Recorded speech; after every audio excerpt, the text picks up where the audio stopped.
dan bangkit. Ada dua gitu ya, ada dua.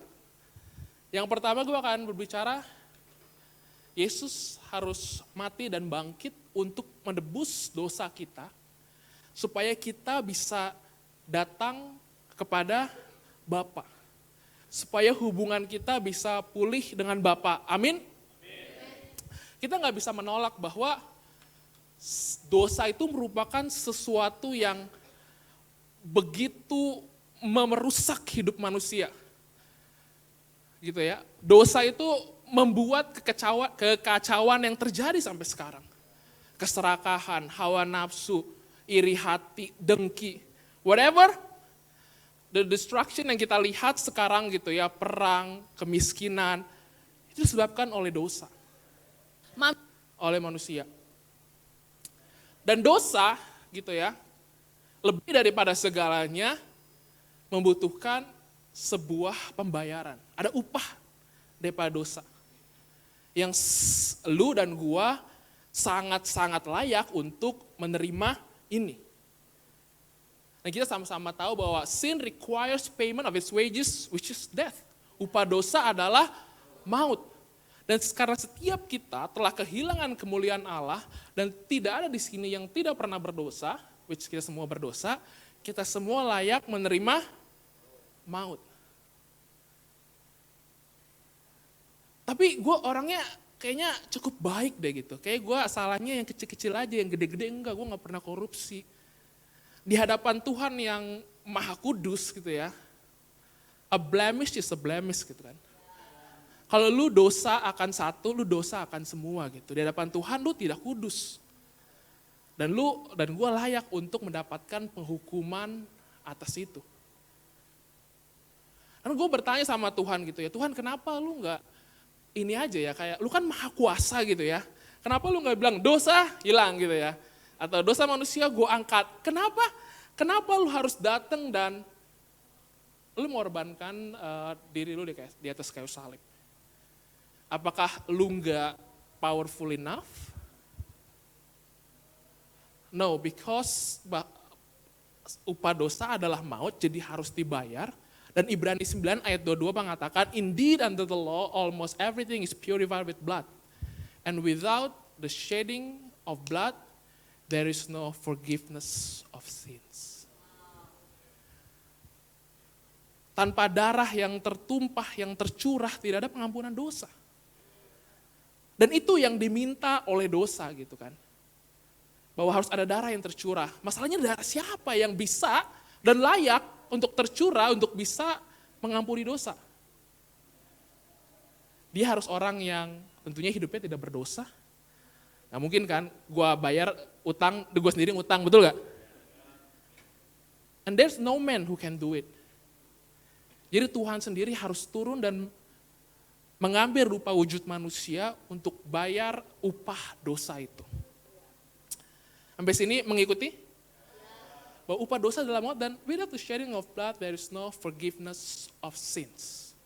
Dan kenapa sih kita harus diselamatkan dari upah maut gitu? Apakah cuma sekedar bahwa ya kamu sudah selamat, good luck dalam hidup lu gitu ya. Lu udah gua tebus, good luck. No, enggak. 2 Korintus 5 ayat 21 dengan jelas mengatakan, gue akan baca dari firman Allah yang hidup. Sebab Allah mengambil Kristus yang tidak berdosa dan membebani dosa kita kepadanya dan menghukumnya. Jadi ketika Yesus di atas kayu salib, dia semua dosa manusia dari dulu sekarang dan kemudian termasuk dosa kita, itu dilimpahkan kepada Yesus.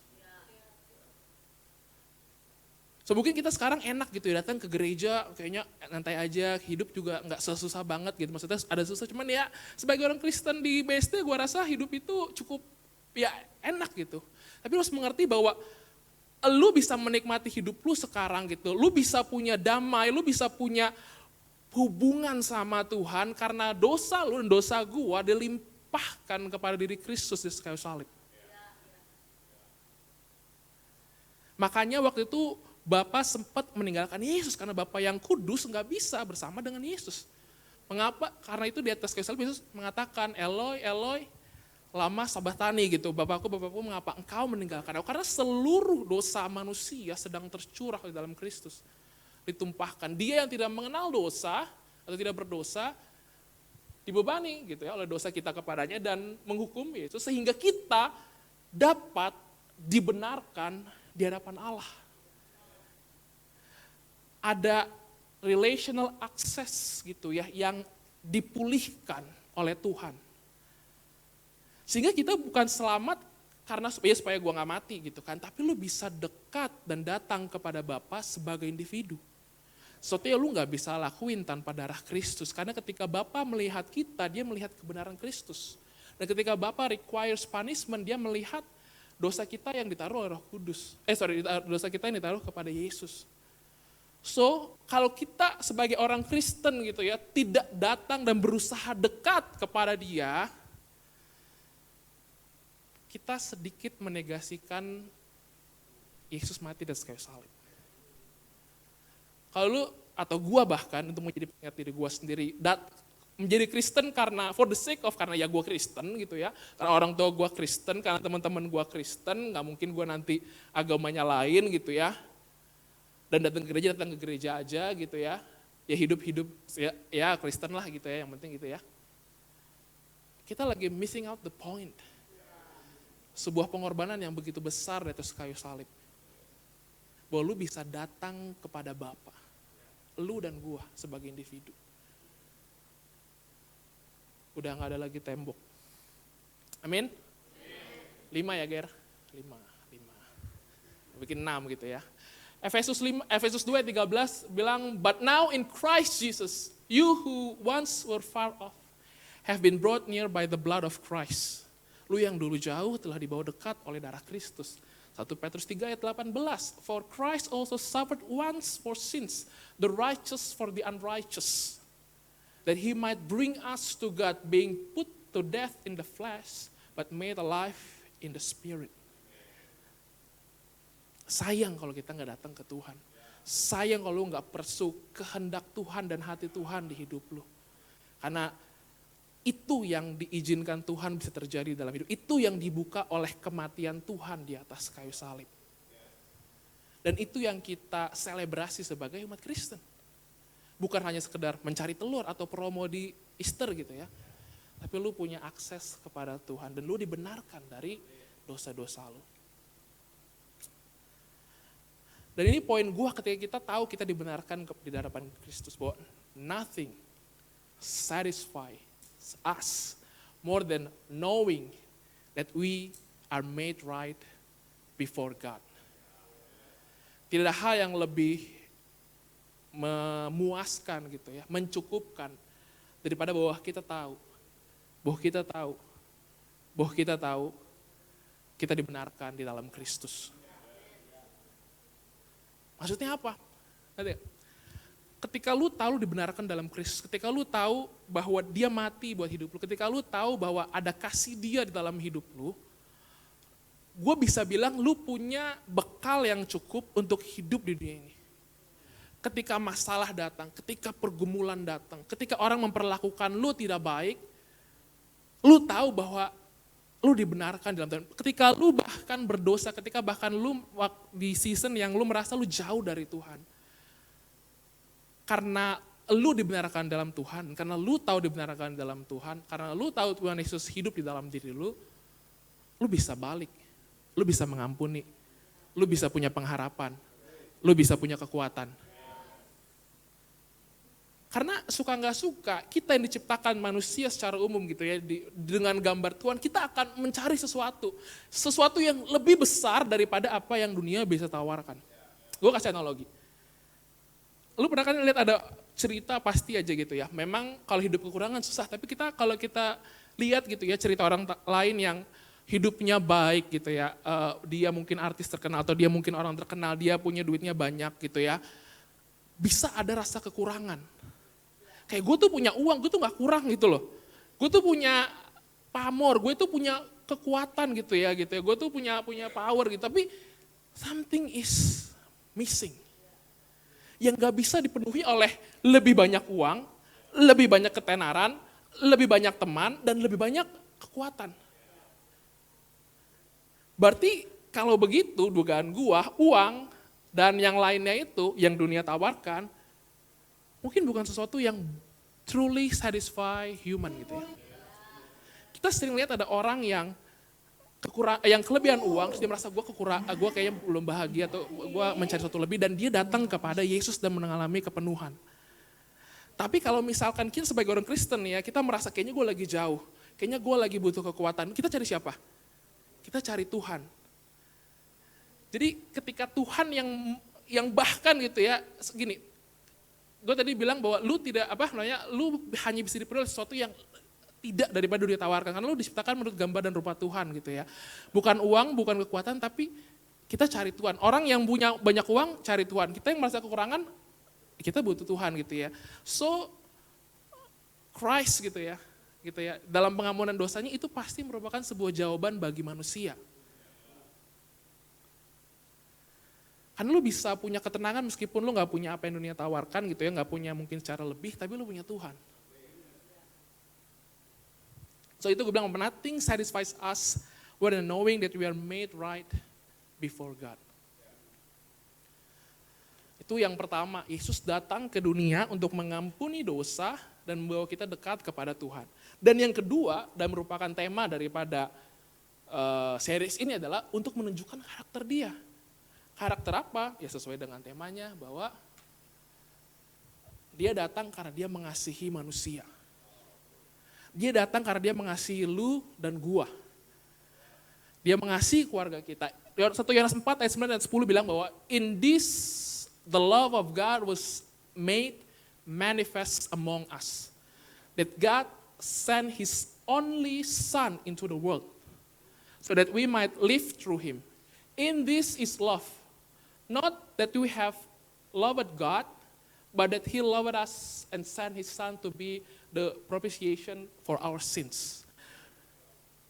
Dalam hal ini kasih Tuhan dimanifestasikan, terwujud gitu bahwa dia mengirim anaknya yang tunggal. Bukan karena kita mengasihi dia duluan, tapi karena dia yang mengasihi kita. Gue tuh kadang berpikir gitu ya, untuk orang yang, siapa sih di sini yang berani ngasih nyawanya buat orang di sebelahnya? Kalau gue bilang, ada yang berani mengorbankan nyawa kalian kepada gue, gini deh, kalau ginjal gue satu, ternyata butuh, lu pada kalau cocok mau ngasih gue? Gue gak minta nyawa, gue cuma minta satu ginjal kalian gitu. Lu punya dua, satu masih bisa hidup gitu kan. Padahal kita sama-sama sepakat bahwa lu dan gue ya kayaknya orang baik gitu ya, gak buruk-buruk amat gitu ya. Tapi kalau gue minta ginjal lu sekarang, gue rasa gak ada yang mau ngasih di sini. Ya nggak apa-apa gitu, tapi yang mau gue kasih unjuk adalah bahwa even untuk orang yang baik, orang tuh belum tentu mau kasih nyawanya loh.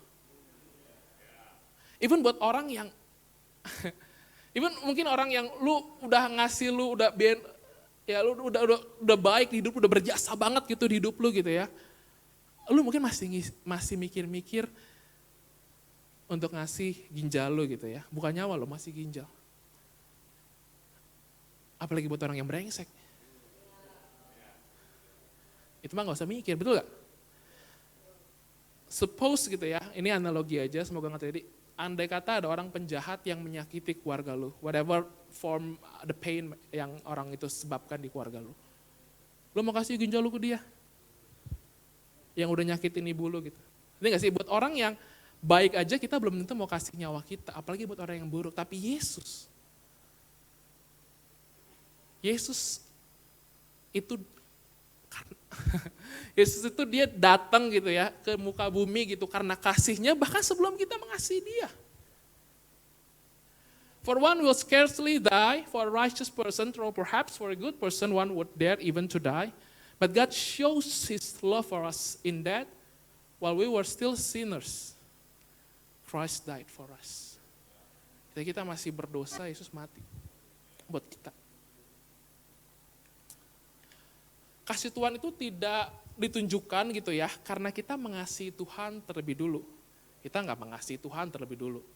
Bahkan kita bisa dikatakan adalah enemies. Kita musuh daripada Tuhan, kita hidup di dalam dosa kita hidup di dalam kesalahan-kesalahan kita gitu ya. Jarang menurut gue setiap orang yang benar-benar mengikut Kristus dia akan ada satu momen di hidupnya bahwa oke, gue mau ikut Kristus. Nggak akan menurut gue ya dari lahir dia langsung ikut Kristus gitu ya. Kalau gue sendiri gitu ya, bahkan baru mengambil keputusan untuk benar-benar mengikut Kristus itu di masa kuliah gue. Padahal gue dari SMA udah di gereja ini gitu loh. Jadi bahwa di dalam dosa lo gitu, bahkan setelah percaya masih berdosa gitu ya, Yesus sudah menunjukkan kasihnya terlebih dahulu kepada kita. In other words, he did not love us because we loved him, but he loved us in spite of our bitter antagonism. And how did he show his love gitu ya, dengan mengirimkan anaknya yang tunggal gitu. We did not deserve and earn God's love, teman-teman. Kita nggak layak dan kita nggak juga telah melakukan sesuatu untuk kita bisa dibilang gua mendapatkan kasih Tuhan. Tapi Tuhan Yesus kasih anyway buat lu dan gua. Kadang-kadang gue berpikir gitu ya, Tuhan Yesus dia mengasihi dunia loh. Alkitab pakai bahasa Yesus mengasihi dunia. Ngerti sih kalau misalkan gini, beda gak sih ada orang nih ya beliin satu kantor makanan gitu ya, sama orang yang khusus untuk lu dia beliin makanan yang spesial. Ngerti gak? Ada bedanya karena lu merasa oh iya spesial gue diperlakukan gitu kan. Kalau misalkan dia lakukan untuk orang lain, oke, iya dia baik tapi menjadi less special gitu ya. Tapi Yesus datang ke dunia bukan cuma untuk menebus umat manusia secara umum, tapi dia datang buat elu dan gue juga, individually. God loves each of us as if there were only one of us. Even mungkin kalau kita satu-satunya orang di muka bumi ini, dia akan tetap datang anyway. Untuk menumpahkan darah untuk bisa memberikan pengampunan dosa. Kalau kita baca di Alkitab bahkan ada perumpamaan tentang satu domba yang hilang. Meskipun ada 100, ada 99 yang tidak hilang, dia cari yang satu. Jadi Yesus mati buat dunia, betul, tapi dia juga mati buat setiap daripada kita. Dan dia mau hubungan sama setiap daripada kita. Amin. Apa yang bisa kita pelajari dari dua poin tadi gitu ya. Bahwa yang pertama, our love is enabled by God's love and not independently produced.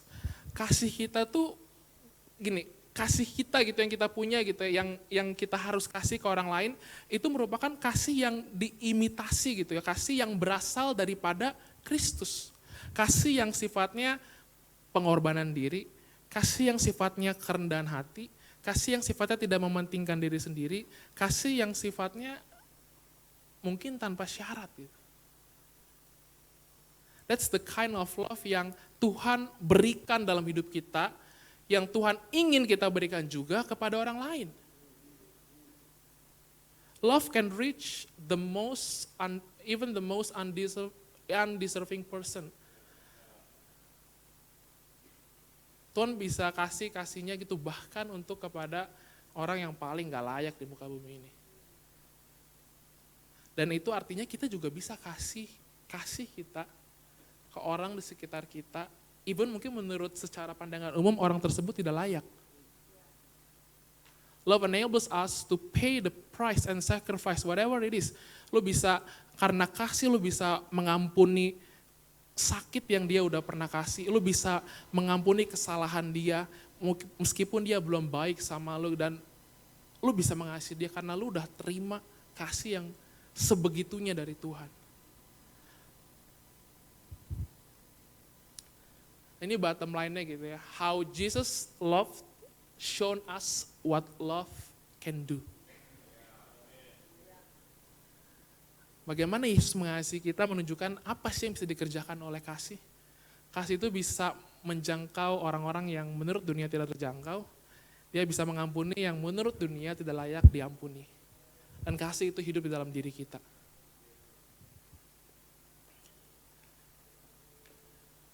Aplikasinya gitu ya. Be honest gitu about your ideas of what God is gitu ya. Gue mau bilang bahwa lu kan udah terima kasih Tuhan gitu ya. mungkin kalau kita lihat hidup kita gitu ya, oke, lu punya pergumulan apa sama Tuhan gitu. Be honest about God. Tuhan gak akan teroffend gitu ya. Dia gak akan merasa, oh ini orang kok berpikir gini sama Tuhan gitu. Karena dia ada buat kita, karena dia mengasihi kita. Lu punya pergumulan apa, mungkin berpikir bahwa Tuhan kok lu gak bantu keluarga gua dalam A, B, C, D. Tuhan kok lala gitu ya. Datang kepada Tuhan. Datang kepada sumber kasih itu. Dan yang kedua mungkin gitu ya, lo bisa sisihkan waktu dalam saat teduh untuk benar-benar merenungkan bahwa apa sih artinya kasih Tuhan dalam hidup kita. Kita udah mengalami mungkin belasan gitu ya, atau lebih dari 20-an kali gitu ya, Paskah dan juga Jumat Agung dan juga Paskah. Coba mungkin di season ini gitu ya, setiap minggu mungkin atau ya kalian kalau frekuensinya mau lebih banyak silahkan gitu ya. Proses bahwa apa sih artinya kasih Tuhan dalam hidup gue. Dan bagaimana sih gue harus menyikapi kasih Tuhan.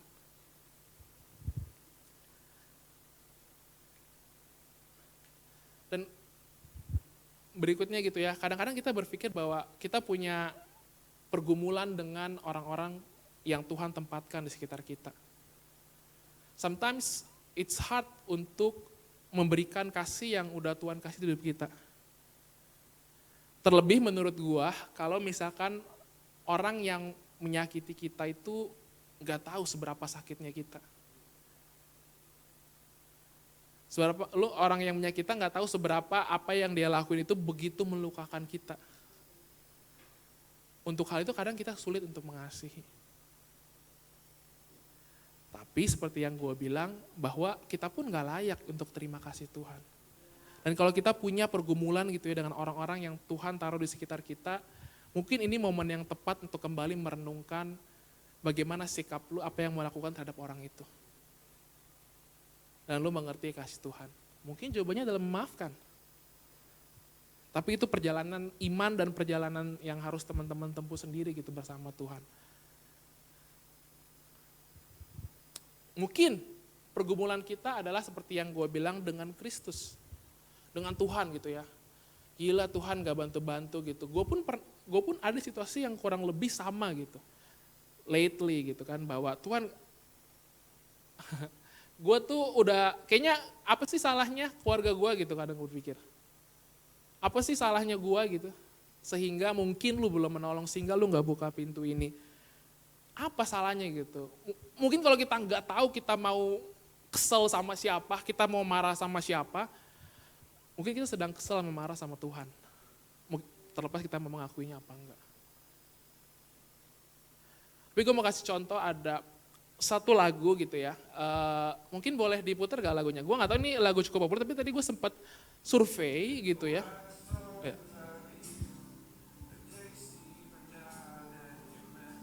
Nggak tahu ya. Oke, boleh di pause gitu ya. Lagu ini judulnya How He Loves. Populer sekitar 14 tahun gitu, 13-14 tahun lalu. Ditulis oleh seorang pengarang yang namanya John Mark Macmillan. Dia nggak menulis lagi itu karena mungkin gerejanya sedang mau buat album. Dia nggak tulis lagi itu karena mungkin dia, gue lagi minta produser, gue minta buat lagu rohani. Tapi dia tulis lagu itu buat, atau mungkin dalam konteks sahabat terdekatnya meninggal. Jadi temannya si John Mark ini gitu ya, yang namanya Stephen gitu ya. Satu malam gitu ya di November 2 tahun 2022, November tanggal 2 November 2002. Dalam mungkin satu kesempatan berdoa, dia berdoa seperti ini. I'd give my life today if it would shake the youth of the nation. Gue akan berikan hidup gue buat Tuhan. Kalau itu akan mengguncangkan iman daripada kegerakan anak-anak muda di bangsa ini.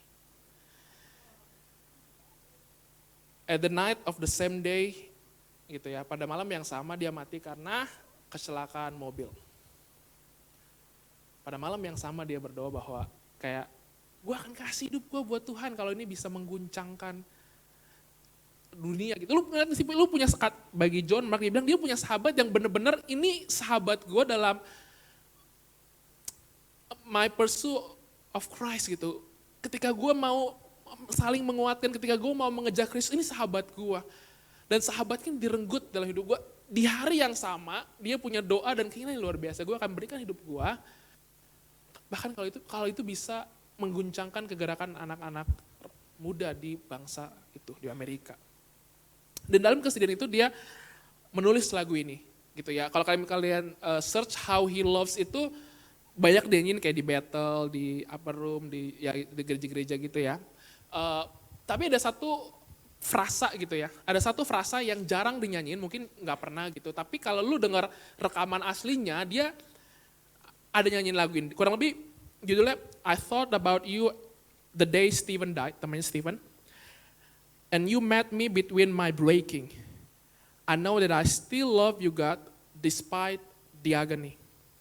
See, people, they want to tell me you are cruel, but if Stephen could sing, he'd say, it's not true, because you are good.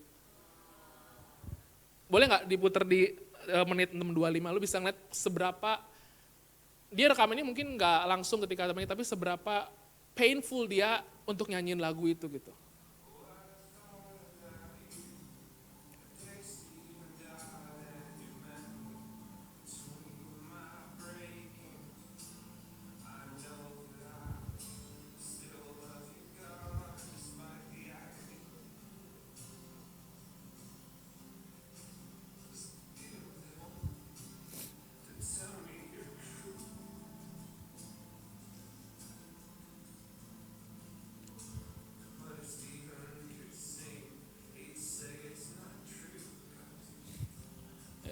Boleh di pause.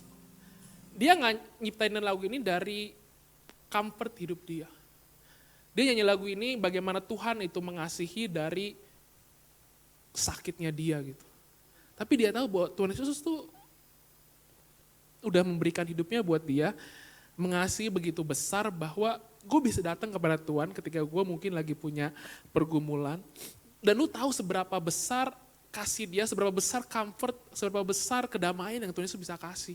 Yang bisa membuat lu melalui masa-masa sulit dalam hidup lu.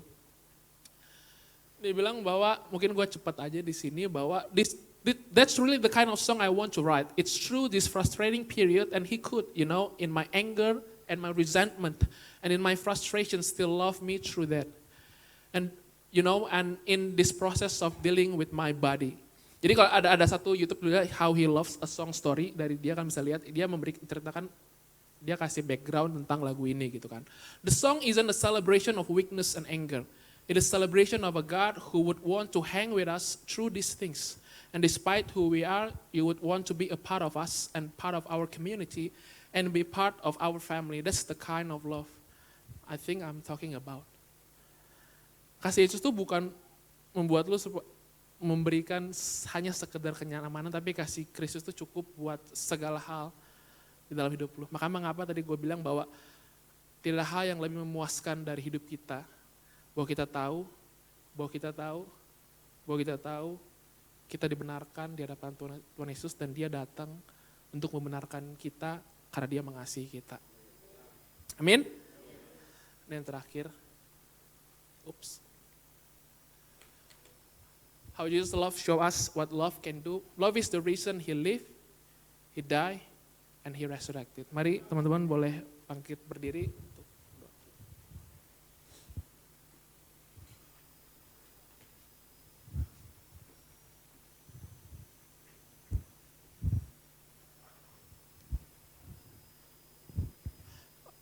Tuhan, terima kasih buat hari yang Engkau berikan pada kami, mereka bisa mendengarkan tentang firman-Mu, tentang kasih-Mu Tuhan, bahwa Engkau datang ke dunia untuk menebus kami Tuhan yang layak untuk menerima penghukuman.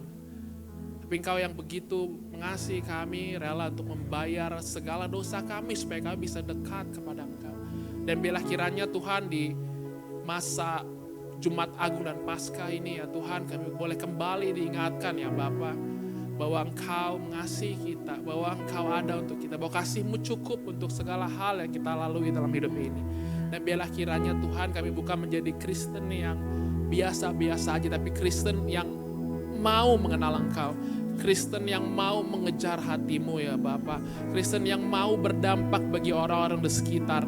Kristen yang mampu memberikan kasih yang sifatnya pengorbanan diri yang Engkau sudah tunjukkan kepada kami ya Bapa.